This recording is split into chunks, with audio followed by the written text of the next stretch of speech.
भारत के स्वदेशी stealth fighter jet को लेकर आखिरकार भारत ने वो फैसला ले लिया है जिसका इंतजार कई सालों से हो रहा था। इस फैसले के साथ ही भारत का ये 5वीं प्लस जनरेशन का योद्धा तय समय से पहले ही दुश्मनों के सामने उड़ान भरता हुआ नजर आने वाला है। आज इसको लेकर धमाकेदार खुशखबरी सामने आई है।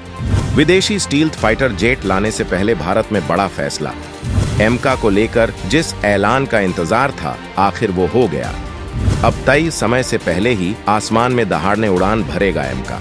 भारत इस समय एक विकट परेशानी का सामना कर रहा है और वो समस्या ये है कि चीन तो छोड़ो, यहाँ तक कि पाकिस्तान के पास भी 5वीं पीढ़ी का स्टील्थ फाइटर जेट आने वाला है, जबकि भारत के पास फिलहाल ऐसा कोई फाइटर जेट नहीं है। और अगर ऐसा हो गया तो भारत के लिए बहुत ही बड़ा खतरा साबित हो जाएगा। पाकिस्तान एक नहीं बल्कि दो देशों से 2 अलग-अलग स्टील्थ फाइटर जेट लेने वाला है।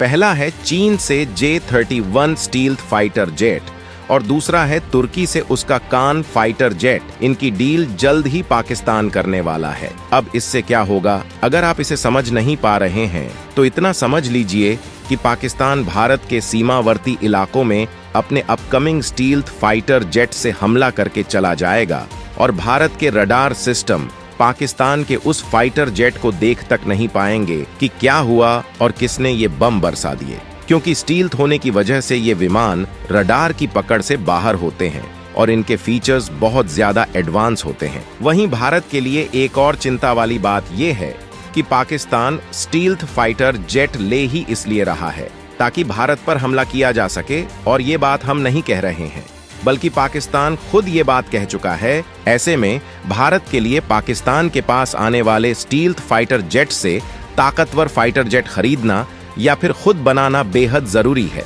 लेकिन पंगा ये है कि भारत जो एमका फाइटर जेट बना रहा है उसे बनाने की प्रक्रिया कछुए की चाल की तरह है। ये प्रोजेक्ट इतना धीमा चल रहा है कि किसी भी सूरत में भारत पाकिस्तान के पास स्टील्थ फाइटर जेट आने से पहले इन्हें नहीं बना सकता है, अगर ऐसा ही चलता रहा तो। इसीलिए भारत किसी दूसरे देश से स्टील्थ फाइटर जेट खरीदने के लिए बात कर रहा है। लेकिन दोस्तों, अब एमका को लेकर भी मोदी सरकार एक्टिव होती नजर आ रही है और एमका को बनाने को लेकर सरकार ने जो फैसला लिया है उसे देखकर अब ये लगने लगा है कि भारत का एमका तय समय से पहले ही इसे उतार देगा। दोस्तों, आगे वीडियो में बने रहिएगा।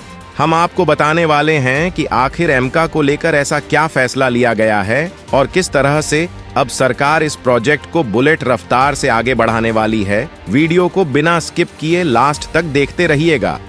आखिर एमका पर लिया गया सबसे अहम फैसला। अब एमका को निजी कंपनी तैयार करेंगी बुलेट रफ्तार से। एमका को जो कंपनी अब तक बना रही थी वो है सरकारी HAL, लेकिन इसकी धीमी गति के चलते ये प्रोजेक्ट पहले से ही बहुत लेट हो गया है। इसी के कारण अब इसमें निजी कंपनियों को भी शामिल करने का फैसला किया जा रहा है और ऐसा हुआ तो ये प्रोजेक्ट बुलेट रफ्तार के साथ आगे बढ़ेगा। और ये बताया जा रहा है कि इस फैसले के बाद एमका प्रोजेक्ट बहुत जल्दी रेडी हो जाएगा। साथ ही एमका को बनाने और इसकी डिलीवरी समय पर करने के लिए ही निजी कंपनियों को इसमें शामिल किया जा रहा है और आज से 6 महीने में इसके मॉडल पर बड़ा फैसला लिया जाएगा। ऐसे मॉडल के विकास में निजी क्षेत्र की महत्वपूर्ण हिस्सेदारी होगी ताकि भारत के विमानन क्षेत्र में हिंदुस्तान एरोनॉटिक्स लिमिटेड का एकाधिकार कम हो और ये प्रोजेक्ट रफ्तार के साथ आगे बढ़ सके। खबरें आ रही हैं कि फाइटर जेट का पहला प्रोटोटाइप 2028-29 तक तैयार हो जाएगा। क्योंकि इसका डिजाइन तैयार है तो वास्तविक जेट 2022-33 तक उत्पादन में आने की उम्मीद है। अगर निजी कंपनियां सही तरीके से काम करती हैं तो ये विमान 1-2 साल पहले भी मिल सकता था, यानी हो सकता है 2030 तक भारत को ये विमान मिल जाए। कैबिनेट समिति यानी CCS ने इसके लिए 15,000 करोड़ रुपए मंजूर किए थे। आपको बता दें कि इस परियोजना के पहले चरण में एमका मार्क 1 तैयार किया जाएगा, जिसमें 2 स्क्वाड्रन शामिल होंगे और जो अमेरिकी general electric GE F414 engine के साथ उड़ान भरेगा। इसके बाद दूसरे चरण में एमका मार्क 2 फाइटर जेट तैयार किया जाएगा, जो पहले वाले से ज्यादा खतरनाक होगा। इसमें 110 kN थ्रस्ट रेटिंग वाला जेट इंजन इस्तेमाल किया जाएगा, जो फाइटर जेट को सुपर क्रूज रफ्तार देगा। अब दोस्तों, ये जान लीजिए कि कैसे ये फाइटर जेट छठी पीढ़ी के विमान की ताकत रखने वाला योद्धा होने वाला है, जो चीन के लिए सरप्राइज फैक्टर है। छठी पीढ़ी की तकनीक से लेस होगा एम का दो वर्जन के साथ उतरने वाला है एम का स्टील्थ विमान। दरअसल एम का 5th generation medium range combat aircraft है, जिसे 2032 तक भारतीय वायुसेना को सौंपने का टारगेट सेट किया गया है। इस एयरक्राफ्ट की मैक्सिमम स्पीड 2.1 मैक में होगी, यानी कि 2600 किलोमीटर प्रति घंटा। यानी कि ये एयरक्राफ्ट चाहे तो भारत से यूएई के बीच की दूरी महज 1 घंटे में तय कर सकता है।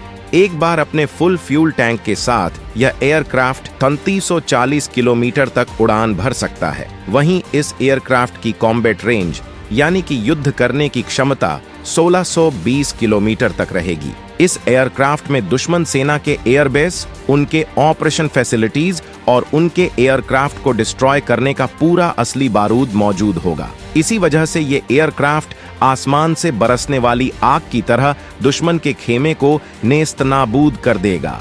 एयरक्राफ्ट में एक रॉकेट पोर्ट भी होगा, जिसमें अस्त्र जैसी हवा से हवा में मार करने वाली और रुद्रम जैसी एयर टू सरफेस मिसाइल होगी।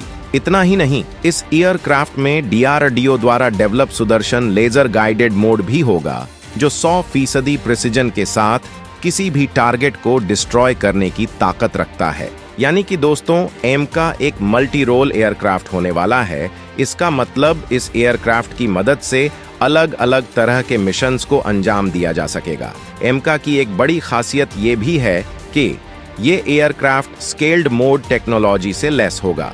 दोस्तों, अगर आपको नहीं पता कि स्टेल्थ मोड टेक्नोलॉजी क्या होती है, तो बचपन में आपने वो निंजा कार्टून तो जरूर देखा होगा, जहां निंजा वॉरियर दबे पांव बिना कोई आवाज किए, बिना दुश्मन की नजर में आए किसी भी घर में घुस जाते थे। Stealth mode technology Ninja warriors के इसी एक्शन की तरह है, जहां किसी एयरक्राफ्ट, ड्रोन या सबमरीन को ऐसे डेवलप किया जाता है कि वो बिना किसी की नजर में आए दुश्मन सेना के इन इनर बेस में घुसकर वॉर कर सकता है। एमका को कुछ ऐसे ही डेवलप किया जाएगा कि वो एयरक्राफ्ट लो रेडार प्रोजेक्शन और सुपर क्रूज फैसिलिटी से भी लेस होगा। सुपर क्रूज एक एयरक्राफ्ट की वो एबिलिटी होती है जहां एयरक्राफ्ट बिना आफ्टर बर्नर को यूज किए सुपरसोनिक स्पीड से उड़ान भर सकता है। बेसिकली आफ्टर बर्नर एयरक्राफ्ट में मौजूद एक ऐसा टूल होता है जिसकी मदद से किसी एयरक्राफ्ट को स्पीड ऑफ साउंड से तेज उड़ाया जा सकता है, लेकिन आफ्टर बर्नर को यूज करने के बाद उसके एयरक्राफ्ट के फ्यूल कंजप्शन रेट भी बढ़ जाती है। फिलहाल दुनिया में सिर्फ 7 ऐसे एयरक्राफ्ट हैं जिनमें ये कॉम्प्लेक्स सुपर क्रूज टेक्नोलॉजी मौजूद है और 8वां भारत का एमका होगा। 2 वर्जन के साथ उतारा जाएगा एमका फाइटर जेट। साथ ही अपने कॉम्प्लिकेशन के बाद रियल एम का इंडिया का फर्स्ट 5th जनरेशन एयरक्राफ्ट भी होगा, जिसे आगे चलकर 6th जनरेशन एयरक्राफ्ट में भी अपग्रेड किया जाएगा। दोस्तों, एयरक्राफ्ट डिजाइन की बात करें तो अपने कमीशन के बाद HAL एमका का दुनिया के किसी भी 5th जनरेशन के एयरक्राफ्ट की चमक को फीका कर देगा। यही कारण है कि कहा जा रहा है कि एमका छठी पीढ़ी के विमानों की तकनीक को भी पछाड़ देगा। साथ ही इस एयरक्राफ्ट में दुश्मन के रडार सिस्टम को ट्रैक करने और उन्हें जाम करने की उत्तम रडार सिस्टम भी लगाए जाएंगे, जो इस एयरक्राफ्ट को दुश्मन के लिए लगभग अदृश्य बना देंगे। फिलहाल इस एयरक्राफ्ट को सिर्फ 5th जनरेशन टूल्स से लैस किया जाएगा, लेकिन आने वाले समय में ये एयरक्राफ्ट एनर्जी वेपन और स्वार्म ड्रोन जैसी 6th जनरेशन टेक्नोलॉजी से भी लैस होगा। हालांकि इस पूरी रिपोर्ट पर आपका क्या कुछ कहना है, कमेंट में लिखकर जरूर बताइएगा।